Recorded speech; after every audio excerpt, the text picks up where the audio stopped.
Cá dừng châm mình tung cái đôi chỉ cá nhỏ hẳn tung vì mình chỉ cá đi sưu rồi mà nó mình cá với bạn đây đi chạy xe đáy những mình cứ cái lạnh nhỏ cồn bởi dưới anh đây cái côn mình tung cái chú để vinh văn nhỏ hơi anh ấy cứ đầu vơi để chạy xe trên này ấy anh ấy cứ biết bàn là dụ đọc ngày chiêng ấy anh ấy cứ một hai chiêng ta tình tâm nâng lật tập phò để bàn mà bài này không buồn vì mình chỉ cá sưu của mà nó buồn sẽ đây ôn nghĩa mà mưa cái này mình đây cứ chỉ côn tung đã nhỏ hai bông ôn khơi này với nhỏ hai kênh ngọt từ với nhau buồn đây cái chỉ côn tung đã khối trong buồn chẳng vì mình chỉ càng nghĩ sưu mà nó buồn xong bây giờ nhóm miền bọt bị sạp to không cà nhua đôi chia không cà châm cái tay để chụp bánh hà từng ngọn nó buồn bánh hà từng ngọn nó cứ bánh hà đây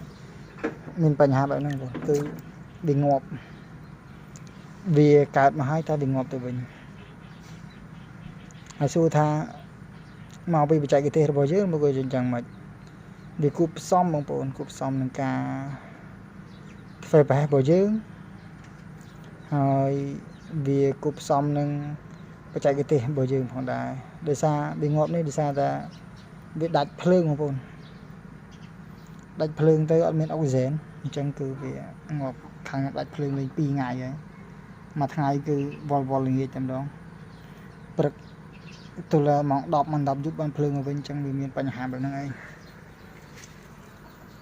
Pành Hàตรงนั้นคือmàu bị phơiคือของพระองค์เสนให้បងប្អូនមួយចំនួនក៏តែនៅចង់ភ្ញាស់ចង់អីហ្នឹងមានមិនមែនស្រួលហ្មងបងរំបានលទ្ធផលមកជាកូនទុំយកលក់ឲ្យជូនបងប្អូនហ្នឹងគឺវាមិនងាយស្រួលប្រហែលទេវាបាក់ដែរយើងទៀមទានៅបទពិសោធន៍ដូចជាការថែទាំខ្ពស់ហើយពេលខ្លះការធ្វើប្រែប្រួលក៏ងាប់ដូចនេះបងក្តៅភ្លៀងមកស្រាប់តែមានបញ្ហាហើយដាច់ភ្លើងទេបងនេះលើភ្លើងវិញដាច់មកឲ្យតែពេលដាច់ភ្លើងគឺមានបញ្ហាបងសម្រាប់សត្វដែលប្រើអុកស៊ីហ្សែនទីផ្សេងគឺកូនទង់ដែលទើបញាស់ហ្នឹងបងគឺមានបញ្ហាមកបងមិនថាកូនទង់ដែលញាស់ហ្នឹងមានបញ្ហាមកស្បែកតែពងនេះដាក់ញាស់តើអុកស៊ីហ្សែនក៏វាខូចដូចតែគ្នាបងតែវានៅជាមួយនឹងមេវានឹងសបុកពងវាក៏អត់អីទេតែបើយើងយកវាមកធ្វើបែបនេះហើយគឺតាអត់អុកស៊ីហ្សែនគឺវាងាប់បងអត់ញាស់ទេខូចចឹងបងប្អូនដែលចង់ភ្ញាស់ឲ្យបងប្អូនអាចសាកល្បងគិតម្ដងទៀតតើគួរតែភ្ញាស់ឬមួយគួរយ៉ាងម៉េចហើយបើជាច្បល់របស់ខ្ញុំបងប្អូនគួរតែរៀនចិញ្ចឹមសិនទៅបងប្អូននេះកូនកាត់មកប៉ុណ្ណឹងបងប្អូនទូចប៉ុណ្ណឹងពិបាកចិញ្ចឹមបងប្អូនហើយបើបងប្អូនចិញ្ចឹមកូនប៉ុណ្នេះគេហៅថាຂະຫນາດ6លីប៉ុណ្ចុងចង្កឹះនឹងចិញ្ចឹមមិនកើតសួរថាបងប្អូនចិញ្ចឹមអត់ទីទូចនឹងកើតទេបងប្អូនអត់កើតទេបងប្អូនពិបាកណាស់បងប្អូនហើយការថែទាំខ្ពស់ហើយតុងនេះគឺវាងាយស្រួលចិញ្ចឹមត្រង់អញ្ចឹងបងប្អូនគឺវាពេលវាកើតមកគឺវានៅក្នុងកធុនបែបហ្នឹងតែម្ដងបងប្អូនវានៅក្នុងកធុនក្នុងអាងជ័រអាងតង់បែបហ្នឹងអញ្ចឹងគឺវាស៊ាំតាមវាតូចមកហើយអញ្ចឹងអត្រារស់ក្នុងការចិញ្ចឹមយកសាច់គឺវាខ្ពស់ជាងតុងដែលយើងរកបានពីធម្មជាតិតុងធម្មជាតិវានៅតែត្បល់តែដីត្បល់តែផុកអញ្ចឹងវាអត់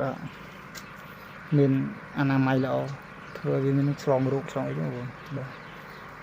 ណាបងហើយវីដេអូនេះគឺមានតែប៉ុណ្្នឹងទេបងប្អូនត្រូវការពូជតុងបងប្អូនអាចតាក់ទងបានបច្ចេកទេសក្នុងការចិញ្ចឹមហ្នឹងគឺយើងផ្ដល់ជូនបងប្អូនចង់មកមើលដល់ទីតាំងក៏បាននៅខេត្តកំពង់ឆ្នាំងបងប្អូនហើយយើងតុងយើងនេះយើងលក់រាប់គ្រាប់ទេបងអត់លក់ថងគីឡូទេបញ្ជាក់បងប្អូនបង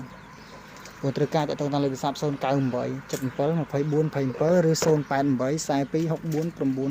946បាទអរគុណជំរាបលា